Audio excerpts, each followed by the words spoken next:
સવારમાં નાહી ધોઈને થઈ ગયા અમે તૈયાર ને પછી મેં મશીન ખોલીને નાખી દીધા કપડાં. સરસ મજાના ધોવાઈ ગયા અને પછી મેં નાખી દીધા દોરીએ સૂકવવા.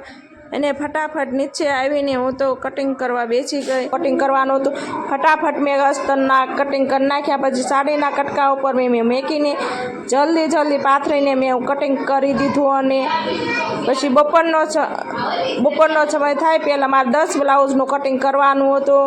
અને વીંટીને આટો ગોટો વાળીને મેં બ્લાઉઝ બાંધીને અને મૂકી દીધા. અને પછી બપોર થતાં મેં વડીનું શાક બનાવવાનું હતું. તે મેં તેલ, હળદર, વઘાણી, ધાણા, જીરું, મરચું, મીઠું અને તેલ નાખી અને પછી મેં લોટ સાળી લીધો. અને લોટ સાળીને મેં સરસ મજાનો લોટ કૂણવીને બાંધી લીધો. કૂણાઈ ગયો એટલે મેં પછી હાથ વડે વડી પાડવાનું શરૂ કરી દીધું. ફટાફટ એક કરીને મેં બધી વડી પાડી દીધી. વડી પાડી દીધી મેં એટલે મેં તપેલામાં છાશ લઈ લીધી.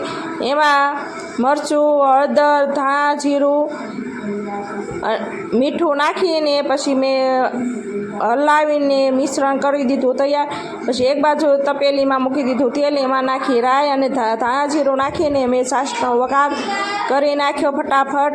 અને છાશનો વઘાર તો એકદમ મસ્ત બન્યો હતો. એટલે વડીનું શાક થશે સરસ મજાનું. એને વડી આપણે વણીને થઈ ગઈ તૈયાર. મેં એક પછી એક નાખી દીધી ફટાફટ વડી. અને શાક ઉકળીને સરસ મજાનું થઈ ગયું તૈયાર આપણું વડીનું.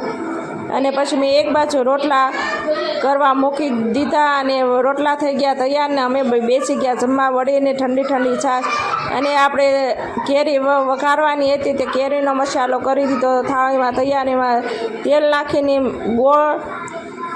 ગોળ અને મરચું, મીઠું, હળદર ને બધું